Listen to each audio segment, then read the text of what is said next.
በስመ አብ ወወልድ ወመንፈስ ቅዱስ አሐዱ አምላክ አሜን። በመላው ዓለም የምትኖሩ የልዑል እግዚአብሔር ቤተሰቦች በመድኃኔዓለም ስም በመብርሃን ስም ሰላም እግዚአብሔር በያላችሁበት ቦታ ይድረሳችሁ። እንደምን ሰነበታችሁ? እንደምን ቆያችሁ? እንደምን እስከዚህ ሰዓት አደረሳችሁ?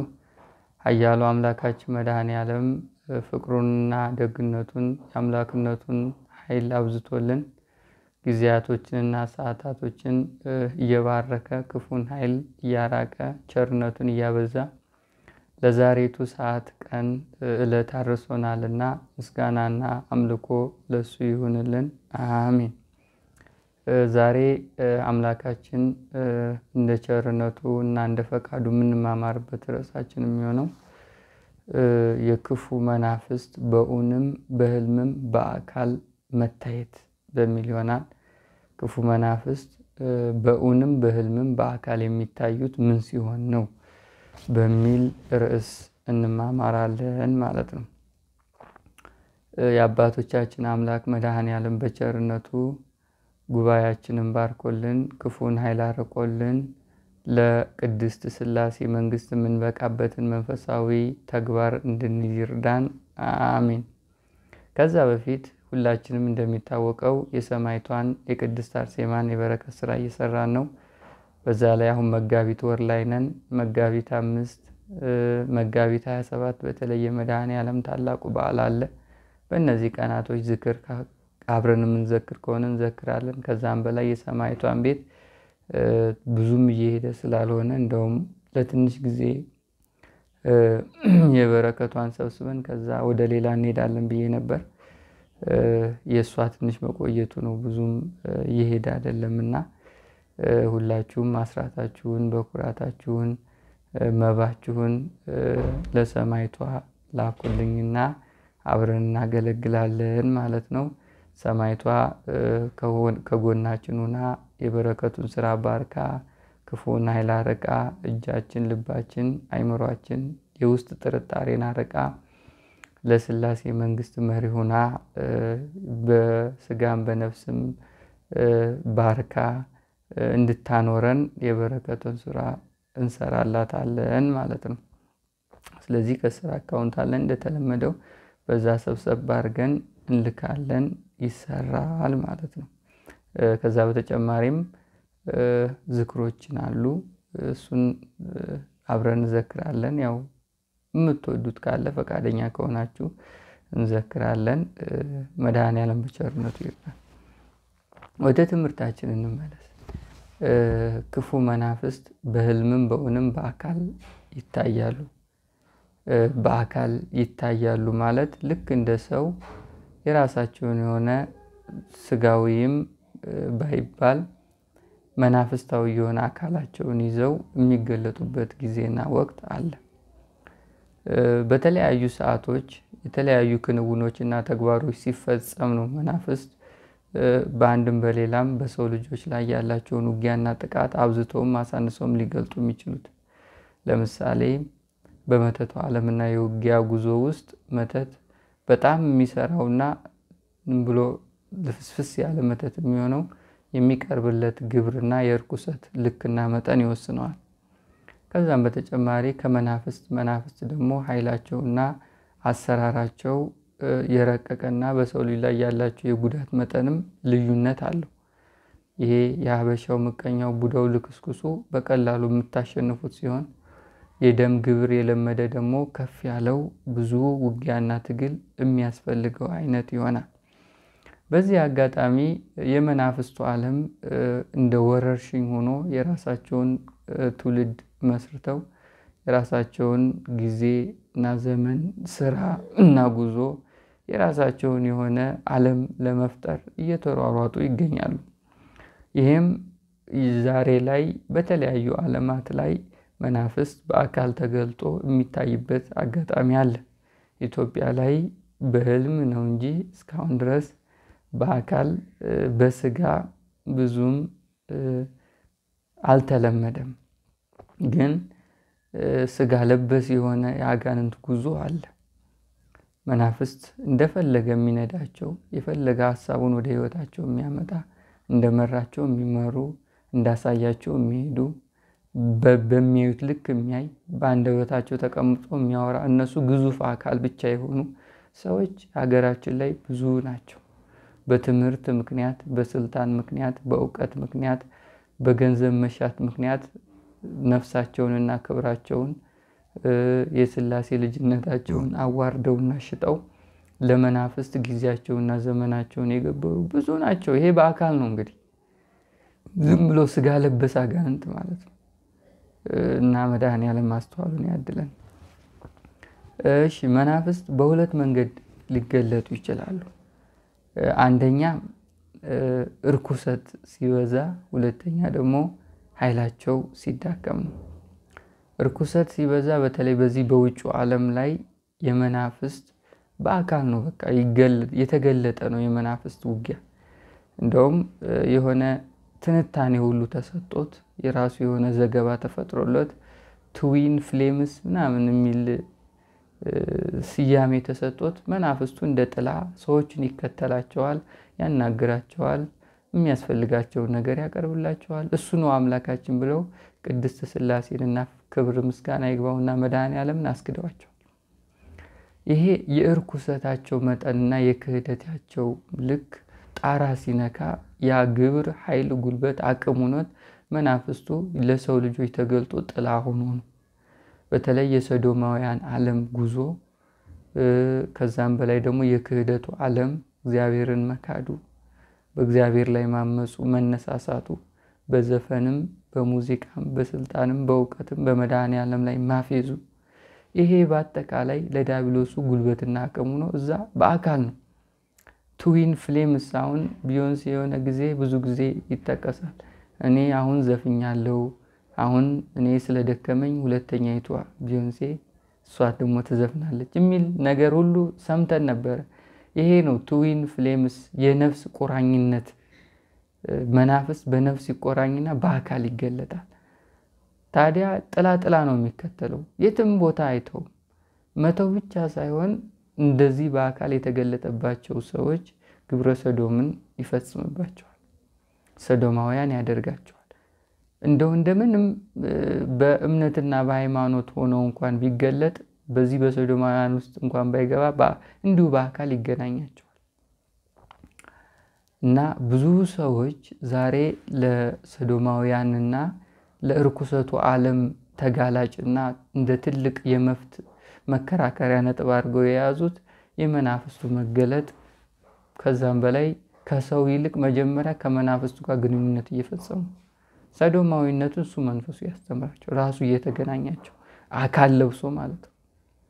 ይሄ የእርኩሰቱ ጥግ፣ የክህደቱ ጥግ፣ የኃጢአት ጥግ፣ የበደል ጥግ ጣራ ሲነካ ያ ደግሞ ጉልበትና አቅም ሆኖት ለመናፍስቱ ይገለጣል ማለት ነው። ይሄ በውጭው ዓለም ነው። ትዊን ፍሌምስ ይሉታል። እንደውም አንድ እህቴ በሰፊው እያጫወተች ነበር በዚህ ዙሪያ። የኛ ሀበሻዎቹ ሳይቀር አንዳንድ አልፎ አልፎ ይሄ ችግር አለባቸው። መናፍስቱ በአካል እንደ ጥላ ይከተላቸዋል፣ ስራ ቦታ ይከተላቸዋል፣ ሌሊት በተኙበት ይመጣባቸዋል፣ ይገናኛቸዋል፣ ሰዶማዊነትን ያለማምዳቸዋል። ትንሽ አምልኮ ጸሎት ካላቸው ደግሞ ራቅ ይላል። ጸሎት ሲያደርጉ ራቅ፣ እንደ ጥላ ነው፣ አይተውም። ይሄ በአካል ይገለጣል። ስለዚህ የመናፍስቱ ዓለም የርኩሰቱ ዓለም ጥግ ሲደርስ ነው እነዚህ በስልጣን የተዋረሱ ማለት ነው። እነዚህ በተለይ ዘፋኞች፣ ባለስልጣኖች፣ ሀብታሞች፣ ትልልቅ ሰዎች በኢሉሚናቲ ህብረት ያላቸው ደማቸውን ለሱ ገብረው ተዋርሰውታል። ይሄ በአካል ነው፣ ችግር የለም። ይሄዳሉ፣ ድምጽ ያሰማቸዋል፣ ያወራቸዋል፣ ይነግራቸዋል፣ እርስ በእርስ ሰዶማዊነት እንዲፈጽሙ ያስደርጋቸዋል። እርኩሰት ጭምልቅልቅ አድርጎ ይለቃቸዋል። ታዲያ ዝም ብሎ ጊዜ መጨረስ ነው። እዚህ የውጭ ዓለም የምጽአት አፋጣኞች ናቸው። የመቅሰፍት ምንጭ ነው። የትኛውም ነገር ውጭ ዓለም ሲጀምር በመናፍስት ነው የሚቀረጸው። ትምህርቱም በእነሱ ነው፣ ዘፈኑም በእነሱ ነው፣ የፖለቲካ ሳይንሱ ጉዞም በእነሱ ነው፣ የውጊያው ዓለም በመናፍስት ነው። ሀገሬ የተገነባውም በመናፍስት ነው። ሁሉ ነገር በመናፍስት ነው። ይሄ የሆነው ምንድነው? መድኃኔዓለምን ትተው ነው። ኃያሉን አምላክ ትተው ነው። ምን ዋጋ አለው? ሰው በስጋ ቢበለጽግ ቢያድግ ከፍ ቢል ዘላለማዊ የሆነችውን ነፍስ ግን ይወስዳል። በምንም የማትተካዋን ነፍስ ክፉ መንፈስ ይወስዳል። ስለዚህ ይሄ አንደኛው በአካል መገለጥ ነው። እኛ ደግሞ በህልም አለ ይገለጣል። በህልም ለምሳሌ አይነ ጥላው እየመጣ ሲገናኝ በህልም ነው። ይሄ ፈሳሽ በተለያዩ ሴቶች ተመስሎ ህልመ ሌሊት የምትሉትም ያው በህልም እየተገለጠ እየታየ ነው። የሆነች ወንድ ከሆኑ ሴቶችን እያሳየ፣ ሴት ከሆነች ወንዶቹን እያሳየ ከዛ በኋላ እንዲፈሳቸው ያደርጋል። ይሄ መገናኘት ነው። በሌላ ቋንቋ በአካል መታየት ነው። ከዛም በላይ ሲደክመው ጥቋቁር ሆኖ ይታያል። መተት ከሆነ በላኩት ሰዎች ተመስሎ ይታያል። ስለዚህ ይሄ መታየት ነው። በእኛ ጋር ሲሆን ነው። ግን ተዳክሞ ሲታይና ሊሄድ ሲል ሲታይ ይለያያል። ያን ጊዜ ህልመ ሌሊት አያስመታህም። ጥቁር ብቻ ቆሞ በቀኝ እጅ ወይ በግራ ትከሻ ይታይና ተሰናብቶ ይሄዳል። እና ይሄም ራሱን የቻለ በህልም መታየት ነው ማለት ነው። እስኪ ወደ መጽሐፍ ቅዱስ የርኩሰቱን ዓለም የምናሸንፍበት የተስፋውን ቃል እንመልከት። የሐዋርያው የቅዱስ ጳውሎስ መልእክት ወደ ኤፌሶን ምዕራፍ 6 ቁጥር 3 ላይ ምዕራፍ 5 ቁጥር 3 ላይ እንጀምር እስኪ። ለቅዱሳን እንደሚገባ ግን ዝሙትን፣ ርኩሰትን ሁሉ ወይም መመኘትን በእናንተ ዘንድ ከቶ አይሰማ ይላል። ዝሙትን፣ ርኩሰትን ወይም መመኘትን በእናንተ ዘንድ ከቶ አይሰማ።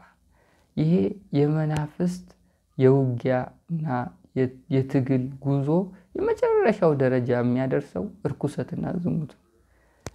ትልቁ ቅድስናን የሚያፈርሰው፣ በረከትን የሚቀማው፣ ነፍስን የሚያጠፋው፣ የነፍስ ዓይን የሚዘጋው፣ ልብን የሚደፍነው፣ ሰማይ እንዳይከፈት ቀርበውን የነበሩ ቅዱሳንና ጻድቃን እንዲርቁን እግዚአብሔር ከምሕረቱና ከበረከቱ ከይቅርታውና ከቸርነቱ እጅና ዓይን እንድንርቅ የሚያደርገን የርኩሰቱ ዓለም። ርኩሰት ሲበዛ ዲያብሎስ እንደፈለገ ይፈነጫል። ርኩሰት ሲበዛ ክፉ መንፈስ የበለጠ የማጥቃት መፍትና እድል ያገኛል። ርኩሰት ሲበዛ ሀገርም ትውልድም የሚጠፋበት አቅጣጫዎች እየሰፉ ይመጣሉ። ርኩሰት ሲበዛ የእግዚአብሔር ኃይል ዝም ይላል። ርኩሰት ሲበዛ መድኃኔዓለም ከትውልዱ ቸርነቱን ያርቃል። ስለዚህ በዝሙትና ርኩሰት ወይም በመመኘት በእናንተ ዘንድ አይሁን ይላል። የመናፍስቱም መገለጥ በአካል መታየት ትልቁ መነሻው የዝሙቱና የርኩሰቱ ነው። መናፍስት ከዝሙትና ከርኩሰት እንደ ግብር የሚወስዱት አንደኛ ኃጢአቱ በራሱ ዝሙቱ ግብር ነው። ሁለተኛ ፈሳሹ ያለ ስርዓት ስለሆነ እሱ ግብሩ ይሆናል። ወዙ ላቡበት በራሱ ግብር ይሆናል።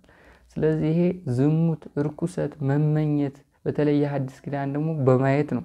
ባየው ልክ ከተመኘ ወይም መንፈሱ ሲመኝ አንተ ከተቀበልከው እንደ ኃጢአትና እንደ ራሱ እንደፈጸምከው ወይም ዝሙቱ እንደተገበርከው ነው የሚቆጠረው።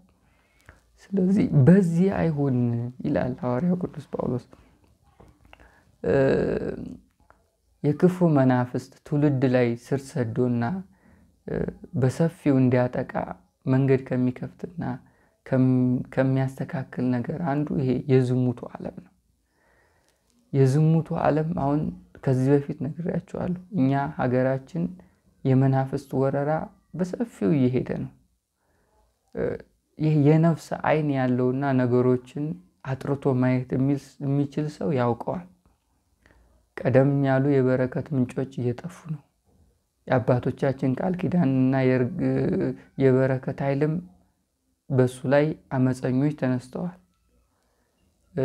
መድኃኔዓለምን የሚክዱ የካዱና ክብሩን፣ ሞገሱን፣ አምላካዊ ፍቅሩን ለልጆች የከፈለውን ዋጋ ላይ የሚያሾፉ ትልልቅ ቦታዎችን እየያዙ መጥተዋል። ቀደም ሲል የነበረን አርማ ምልክት ሁሉ እየፈረሰ የዲያብሎስ አርማ እየተተከለ፣ ይሄ የኛው ጉዞ ነው። ግን ደግነቱ ይህችን ሀገር ብዙ ነገር ይጠብቃታል። አንደኛ የእመብርሃን ወላዲተ አምላክ የቃል ኪዳን ሀገር ነች።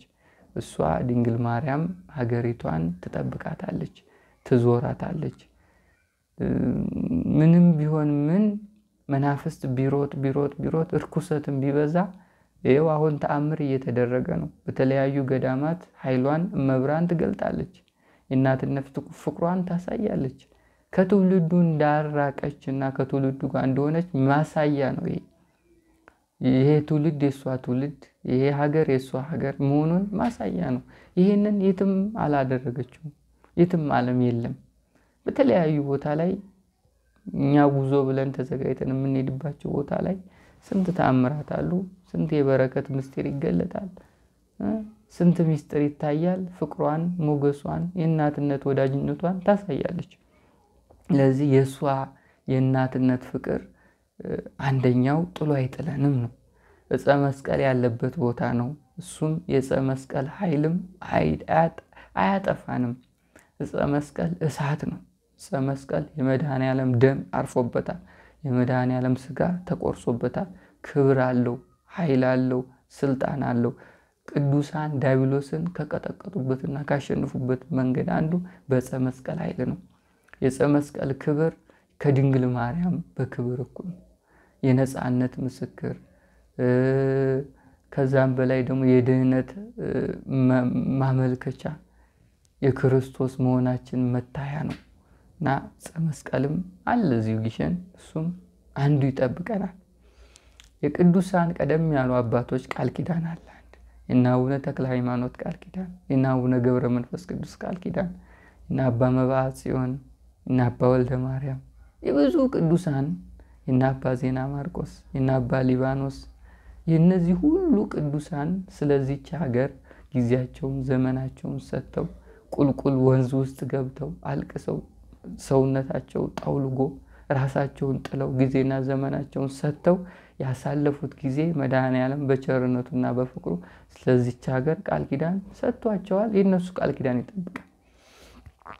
ከዛም በላይ ደግሞ በዚህ በከተማውም በሀገሩም በወንዙም አንዳንድ የመድኃኔዓለም የተለዩ ሰዎች አሉ። ስለነሱ ጸሎት ብሎም መድኃኔዓለም ችላ አይልም። ስለዚህ ይሄ በሙሉ ተደማምሮ ነው ይችን ሀገር እንደ ውጩ ዓለም የእርኩሰትና የኃጢአት የዝሙትና የግብረ ሰዶማውያን መናሪያ ያልሆነችው። ውስጡን ቢኖር በመጠኑ፣ ክህደት ቢኖር በመጠኑ፣ ውሸት ቢኖር፣ አመንዝራነት ቢኖር፣ እግዚአብሔርን አለማምለክና በእግዚአብሔር ላይ መነሳሳት ቢኖርም ቶሎ ብሎ ኃይሉ ይሰበራል። ለምን? ይህ ሁሉ ነገር እንደ እሳት ሆኖ አጥሮ ይይዛታል ማለት ነው። ክብር ለመድኃኔዓለም ይሁን። ባዷችንን አልተወንም። ብዙ ነገር ለየትኛውም ሀገር ካደረገለት በላይ ለኛ ለኢትዮጵያውያን አድርጎልናል። ከእስራኤል ቀጥሎ ያው እስራኤል ክዳለች። ምን ኢየሩሳሌም እኮ ምን ብቻ እግዚአብሔር ማስተዋሉን ይስጠን ነው የሚባለው። ስለዚህ ይሄ ነገር ነው የኛን ሀገር የሚያዛት። የኛ ሀገር ሰው አይክድም፣ በእግዚአብሔር ላይ አይነሳም። ኃይሉ እግዚአብሔር ነው፣ መተማመኛው እግዚአብሔር ነው። መድኃኔዓለምን እየጠራ ስነ ስቅለቱን እያሰበ የእናቱን ፍቅር እየተማጸነ በየጸበል ቦቱ ሲታመም እየሄደ እንደዚህ እያደረገ ነው ጊዜውንና ዘመኑን ትውልዱን እያስባረከ የሚመጣበትን ፈተና የሚያልፈው። እንደዛ ስለሆነ የርኩሰቱ ዓለም በመጠኑ ነው እንጂ ብዙም አይነካንም። ውጩ ዓለም ግን ጠቅልሎ በመናፍስት ምሬትና ግፊት ኃይልና ምኞት ከዛም በላይ ጥበብ ስለሆነ ማንነታቸው በሙሉ የተመሰረተው እነዛ ስሉስ ቅዱስን አያውቁም፣ የፈጠራቸውን አያውቁም፣ መድኃኔዓለምን አያውቁም። ኃይሉን ክደዋል፣ ሞገሱን ክደዋል፣ የከፈለላቸውን ዋጋ ረስተዋል። ለምን? የተባረከ ትውልድም የለም፣ ቀደም ያለ አባቶችም የሉም። ቀደም ወደ ኋላ ቢመለስ ሰይጣን ነው ያለው፣ ወደፊትም ሰይጣን ነው ያለው። ምን ሁሉም ነገር ተጠላልቋል። ስለዚህ ይህች ሀገር ትለያለች ነው። ዝም ብለን አይደለንም፣ በብዙ ነገር ታጥረን የምንኖር ትውልዶች ነን። በመናፍስት ወረርሽኝ ውስጥ ሆነን እንኳን የነሱ ነገር አብዝቶ አይነካንም። ይኸው እየተዋጋናለን፣ እየታገልናለን። ሚስጥሯም የሚገለጠው እዚች ሀገር ነው፣ የመናፍስት ሚስጥር። ስለዚህ የመድኃኔ ዓለም ቸርነት ለሕዝቡም ለሀገሩም ያደረገው ነው። ክብርና ምስጋና ለሱ ይሁን። ስለዚህ ዝሙትን፣ ርኩሰትን ሁሉ ወይም መመኘትን በእናንተ ዘንድ ከቶ አይሰማ ይላል ሐዋርያው ቅዱስ ጳውሎስ ሲያስተምር። ዝሙት፣ ርኩሰት ከዛም በላይ ደግሞ መመኘት በእናንተ ዘንድ ምን አይበል አይሰማ። 4 ላይ እንዲህ ይላል፣ የሚያሳፍር ነገርም የስንፍና ንግግርም ወይም ዋዛ የማይገቡ ናቸውና አይሆኑ። የሚያሳፍር ነገር በእናንተ ውስጥ አይኖር፣ ዋዛ ነገር በእናንተ ውስጥ አይኖር። ይሄ ደግሞ ሌላው የሐዋርያው ቅዱስ ጳውሎስ ትምህርትና ተግሳጽ ነው። የሚያሳፍር ነገር ሲባል በተለይ ሰው በንጹህ ሕሊናና ባህሪ ሰው ቃና ሲኖረው የሚያሳፍር ነገር አይኖረውም። ትውልድን የሚያበላሸው የመናፍስት ሐሳብና ዕቅድ ነው። በተለይ ከፍታ፣ ትልቅነት፣ ዕውቀት፣ ስልጣን፣ ዘመናዊነት፣ ግሎባላይዜሽን የሚለው ወረርሽኝ ጨምሮ ትውልድንም ሀገርንም ማንነትንም ጸባይንም ባህሪንም የእምነት ጉዞንም ያዳክማል። ይሄ የሚያሳፍር ባህሪና ጸባይ እንዲጸባረቅብን የሚያደርገው ይሄ ነው። ይሄ አይኖር በእናንተ ውስጥ ነው ሐዋርያው ቅዱስ ጳውሎስ። ይሄ አይኖር፣ የሚያሳፍሩ ነገሮች አይኖሩ፣ ከአንደበትም ከተግባርም ከሐሳብም ከልብ መሻትም ጭምር የሚያሳፍር ነገር አይኖር። የሚያሳፍር ነገር ሲኖር የእግዚአብሔር ክብር ይርቃል። የሚያሳፍር ነገር ሲኖር መናፍስት በበለጠ በሀፍረት ውስጥ ይገለጣሉ። በተለይ አሁን የኛ ሀገር ትልቁ ችግራችን የቡዳው ዓለም ነው። ሰው ወጣ ብሎ በቡዳ ተበልቶ ነው የሚመጣው። በተለይ ሴቶችም አብስማም አለባበሳቸው፣ አነጋገራቸው፣ ሐሳባቸው ሁሉም መናፍስት እንደፈለገ አድርጎ እየቀረጻቸው ይመስላል። ወንዶችም ያውንን ግን እነሱ የበለጠ በአይን በኩል የመጠቃት ቻንስ አላቸው። እነዚህ በሶሻል ሚዲያ የሚወጡት ዝነኝነት ላይ ያሉት በህዝብ ዘንድ የሚታወቁት አርቲስቱ ምኑም እነዚህ በአጠቃላይ እድሜያቸውም ዘመናቸውም ህይወታቸውም የባከነና በሱስ የተጠመዱ የሚሆኑት የቡዳው ዓለም ውቂያ ነው። የሚያሳፍር ነገርን ለትውልድ ገልጠው ስለሚያሳዩ ነው። እሱ ደግሞ የዲያብሎስ ሐሳብ ነው። ያ በእናንተ ውስጥ አይኖር። እሱ ሲኖር እርኩሰት አለ። እርኩሰት ካለ የመድኃኔ ዓለም ቸርነትና ረድኤት ይርቃል። በረከቱና ኃይሉ ጸጋውና ሞገሱ ከትውልድ ይጠፋል። ስለዚህ የሚያሳፍር ነገር በመሃላችሁ ምን አይበል አይኖር አለ ሐዋርያው ቅዱስ ጳውሎስ። 8 ላይ እስኪ እንሂድ። ቀድሞ ጨለማ ነበራችሁና አሁን ግን በጌታ ብርሃን ናችሁ። የብርሃን ፍሬ በበጎነትና በጽድቅ በእውነትም ሁሉ ነውና ለጌታ ደስ የሚያሰኘውን እየመረመራችሁ እንደ ብርሃን ልጆች ተመላለሱ። ፍሬም ከሌለው ከጨለማ ስራ ጋር አትተባበሩ፣ ይልቁንም ግለጡት እንጂ። ለጌታ ይላል ደስ የሚያሰኘውን እየመረመራችሁ እንደ ብርሃን ልጆች ተመላለሱ። አሁን ቀደም ያለው ማንነታችን ጨለማ ነበር ይላል። ይሄ የመድኃኔ ዓለም ወይም የኦሪቱን ዓለም ሲገልጸው ነው። የኦሪቱን ዓለም ስላችሁ በብሉይ ኪዳን ሁላችንም ጨለማ ነበርን። የብዙ ቅዱሳን ነቢያት ጩኸትና ልመና እንባና ዋይታ ጸባዖት ፊት ደርሶ የነሱ ፍቅር እና የቀደሙ የአባቶች ቃል ኪዳን ጭምር መድኃኔ ዓለም እንደኛ ስጋ ለብሶ በእኛ ቋንቋ እየተናገረ በዚች ምድር ላይ እንዲመላለስ አድርጎታል። ያን ጨለማ ሽሮልናል። በፍቅሩ ብርሃን ሰጥቶናል። ዓለምን ምስጢሯን ገልጧል። በስጋ ከኛ ጋር ተዛምደናል። አሁን የመድኃኔ ዓለም ነን። ዘመኑ የመድኃኔ ዓለም ነው። ትውልዱም የመድኃኔ ዓለም ነው። ዓመተ ምሕረት ብለን መቁጠር ጀምረናል። የምህረት ዘመን ላይ ነን። ቀድሞ የነበረ ጨለማ የዘር ኃጢአት፣ የዘር የውርስ ዲያብሎስ ዘርነት፣ ይሄ በሙሉ በመድኃኔ ዓለም በፍቅሩና በስልጣኑ ሽሮታል። የነቢያት ጩኸት ተፈጽሟል። በሲኦል የነበሩት ወደ ገነት ተመልሰዋል። መድኃኔ ዓለም ኃይሉን ገልጧል። በአዲስ ኪዳን የተደበቀ ምስጢር የለም፣ ሁሉም የተገለጠ ነው። ሞገሱን ሰጥቶናል። ክፉን መንፈስ እንድንገስጽ ኃይል ሰጥቶናል። በረከት ሰጥቶናል። በስሙ ጊዜውን ዘመኑን እንድናልፍ ፍቅሩን ገልጦልናል። ይሄ ቀድሞ የነበረውን የጨለማ ዘመን ሽሮልናል። ይህን የሻረው ክብር ይግባውና መድኃኔዓለም አምላካችን ነው።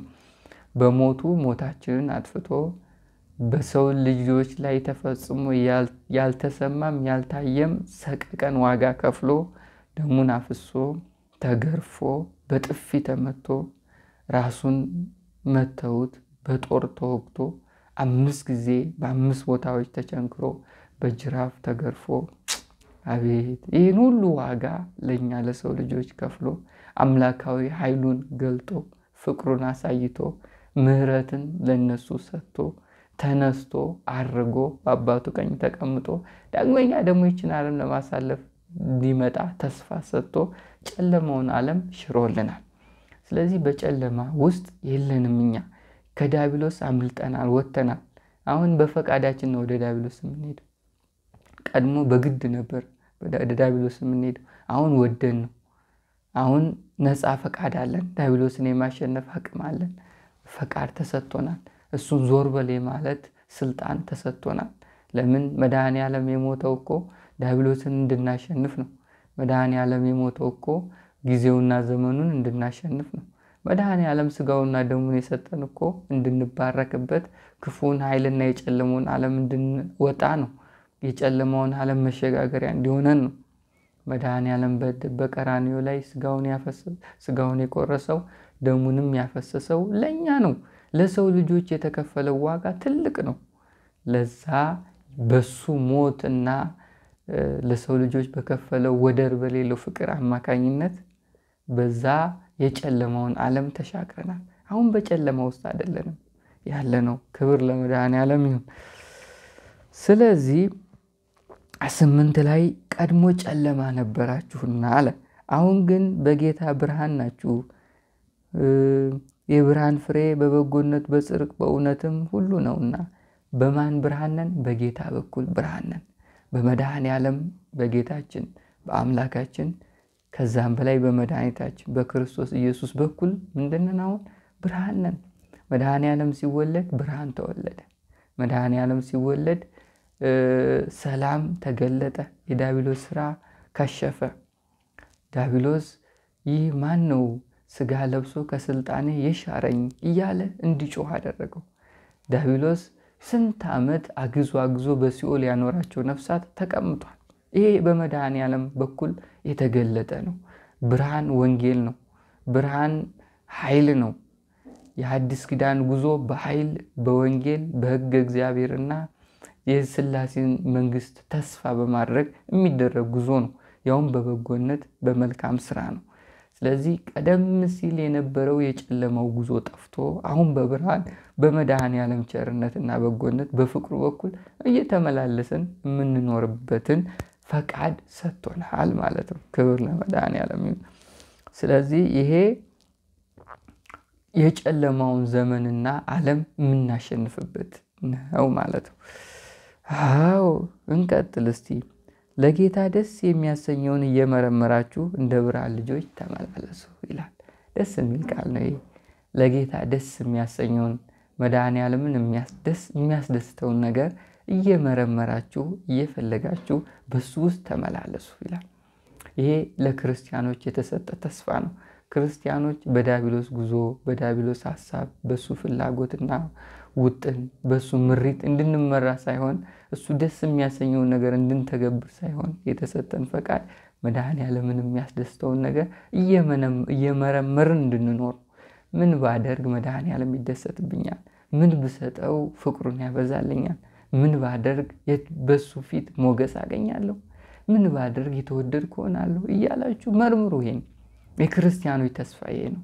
በፍቅሩ መመላለስ፣ እሱ ደስ የሚያሰኘውን ነገር እየተመራመሩና እየፈለጉ ያን መተግበር የክርስቲያኖች የተስፋና የዚህ ዓለም የኑሮ መሰረታቸው ነው። አለበለዚያ ዲያብሎስ ይቀድማል። አለበለዚያ ጊዜህን ሌላ ኃይል ይዘዋል። ስለዚህ መድኃኔዓለምን ለማስደሰት ስታስቡ መድኃኔዓለም ደግሞ ፍቅሩን በልባችሁም በሕይወታችሁም ይገልጣል።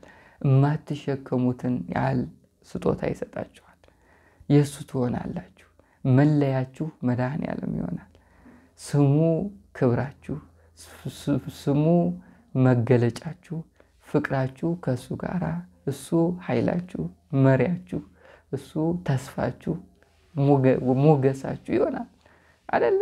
የመድኃኔዓለም ስትሆኑ ከዛ የምታስቡት እሱን ማስደሰት ነው። የምታስቡት ወደ መድኃኔዓለም ፍቅር ነው። የምትሮጡት ወደ እሱ ነው። ሐሳባችሁ የእሱ ነው። ፍላጎታችሁ የእሱ ነው። ፈተና ቢመጣ አታማርሩ፣ የመድኃኔዓለም ናችኋል። መናፍስ ቢበረታባችሁ አሰለችሁ፣ የመድኃኔዓለም ናችኋል። ይህች ዓለም የውጊያ ዓለም እንደሆነች የምታውቁበትን ጥበብ ይሰጣችኋል። ስለዚህ እሱን ማስደሰት፣ መድኃኔዓለምን ደስ የሚያሰኘውን ነገር እያሰቡ መስራት የጨለማውን ውጊያና ዓለም የተደበቀውን ውጥን የሆነ የክፉ መናፍስት ሐሳብ እንድትሽሩና እንድታልፉ በብርሃን እንድትመላለሱ ያደርጋችኋል ማለት ነው። እሺ 16 ላይ እንሂድ። የመጨረሻው የቅዱስ ጳውሎስ ዛሬ የያዝኩት የትምህርት ክፍል ነው። ቀኖቹ ክፉዎች ናቸውና ዘመኑን ዋጁ ይላል። ምኖቹ ክፉዎች ናቸው? ቀኖቹ ክፉዎች ናቸው። የሚሮጠው ጊዜው ቀኑን ሁሉም ወደ ክፉ ነው። የሚወራው ወሬ ክፉ ነው። የሚመጣው ፖሊሲና እቅድ የሚመራን ወደ ክፉ ነው። ቀኖቹም ትውልዱም ዘመኑም መንፈሱም በአጠቃላይ ወደ ክፉ እየሄደ ነው። ስለዚህ ምን አለ? ዘመኑን ዋጁ። ዘመኑን ዋጁ ማለት ዘመኑን ምሰሉ ማለት አይደለም። የእግዚአብሔርን ኃይል ይዞ የክፉ ዘመንን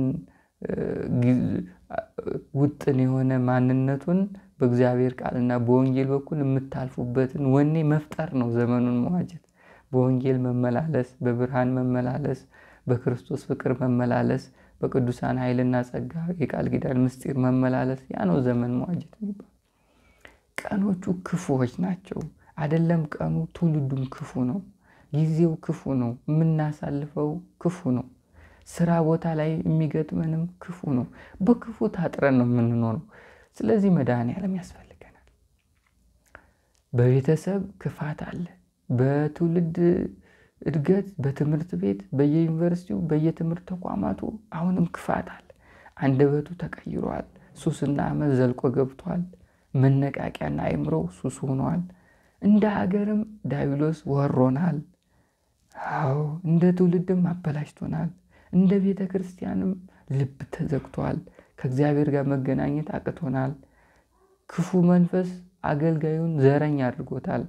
መተትና አብሾና ፍሎ እንዲወዱ የገንዘብ ፍቅር እንዲያታልላቸው አድርጓቸዋል። ዛሬ እኮ ከዓለም በላይ የዓለምን ያህል እኮ ቤተ ክርስቲያን በቤተ ክርስቲያንም ትከሻ የሚኖረው ብዙ ነው። ያውም እኮ መልካም ባልሆነ መንገድ ድህነታችንን ቤተ ክርስቲያን ላይ አራግፈን ማጣታችንን የገንዘብ ፍቅራችንን ቤተ ክርስቲያንና በእግዚአብሔር ስም ላይ አድርገን ሰው ቢነግድ ቢሰርቅ በእግዚአብሔር ስም ይሰርቃል። በእግዚአብሔር ስም ላይ ይነግዳል። በፈጠረው አምላክ ላይ ይሄን ያህል ይነሳሳል። በጣም እኮ ነው የሚያሳዝነው። ይሄን የሚሰራው ታዲያ ውስጥ ተደብቆ መናፍስት ነው። እሱ ባይኖር ይሄ ሁሉ አይኖርም ነበር። እሱን ደግሞ እንዲገለጥ ብዙ ጊዜ ትምህርት እየተሰጠ ነው። አባቶቻችን በዚህ ዙሪያ ተሰድበዋል። አሁን ስርስር ብለው ቁጭ ብለዋል። ደከሙ። ያደክማል እኮ ከሰይጣን ጋር መዋጋት። ህዝቡም ክፉ ሆነ፣ መንፈሱም ክፉ ሆነ። ስድብ ነው። ሰይጣኑ ይሳደባል፣ ሰው ይሳደባል። ለጥቅም ሆነ ነገሩ በሙሉ እና ይሄ በቤተ ክርስቲያን ያለው የጥቅም ጉዞ ገና ብዙ ነገር ያሳጣናል። መድኃኔዓለም ማስተዋሉን ያድለን። ስለዚህ ንቁ፣ ዘመኑን ዋጁ፣ አትመኑ በቀላሉ እግዚአብሔርን እመኑ። ሰውን ግን ሰው ከባድ። እግዚአብሔርን ውደዱ፣ ሰውን ውደዱ። ግን የሰው ልብ በቀላሉ በመናፍስት ሊለወጥ ይችላል። የሰው ሐሳብ በቀላሉ በክፉ መንፈስ ሊሄድ ይችላል። ከምንም በላይ መድኃኔዓለምን ፈቃዱንና ፍቅሩን እየጠየቃችሁ ነው እንጂ አስቸጋሪ ነው። እኔ ብዙ ጊዜ በቃ ምን በጣም ከባድ ነው። ብቻ መድኃኔዓለም ምሕረቱን ያብዛል። ስለዚህ የመናፍስት በአካል መገለጥ ከምን አንፃር ነው ካላችሁኝ፣ አንደኛ ርኩሰት ሲበዛ፣ ሰዶማዊነት ሲበዛ፣ ክህደት ሲበዛ፣ ኃጢአት ሲበዛ መናፍስት ይገለጣል። ያ ግብርና አቅም ጉልበት ሰጥቶ ከዛም በተጨማሪ እኛ ልኩስኩሱ አይነጥላውም ሌሊት በህልም እየታየ ይገናኛል። እሱን የሚያደርገው ወይም ሌሊት እንዲታይ በጉልበት የሚያደርገው የኛው ኃጢአታችን ነው። ስንዘበራርቅ አብሮ እየዘበራረቀ ነው። ስናማም አንደበታችን ላይ እያማ ነው አብሮ ቁጭ ብሎ። እሱ አቅምና ጉልበቱ ነው። ሌሊት መጥቶ ይገናኝና ያረክሳል። ወይም በሱ ፈቃድና ሐሳብ ውስወሳና ምሬት ከተጓዝክለት ይመጣላል ሌሊት ላይ። አዎ ይሄን ከተውከው ታዲያ ልብህን ደፍኖ ነው እድሜ ልክህን የሚያኖር። አንድ ቀን የእግዚአብሔርን በረከት ሳታውቅ ዝም ብለህ እያወራኸው እንደ ዜና አጠገብህ ነው እኮ መድኃኔዓለም፣ ግን ዝም ብለህ እየተረከው ትኖራለህ። መናፍስት ነው አይነን የሚያጠፋ። እዛው እያለ እየተረከው ነው የምትኖረው፣ ግን አታየውም፣ አታውቀውም። በህይወት ውስጥ አይገለጥም። አይገርምም ታዲያ? ከዚህ በላይ ማጣት አለ፣ ከዚህ በላይ መጥፋት አለ፣ ከዚህ በላይ መነጠቅ አለ፣ ከዚህ በላይ መውደም አለ። ነገ ታዲያ ስንት ዓመት በቤተ እግዚአብሔር ተመላልሰን ነፍስ ሲጠፋ ዲያብሎስም ይቆማል ለነፍስ። መድኃኔዓለም ማስተዋሉን ይስጠን፣ ክፉን ኃይል ያርቅልን። አሜን። ወስብሐት ለእግዚአብሔር።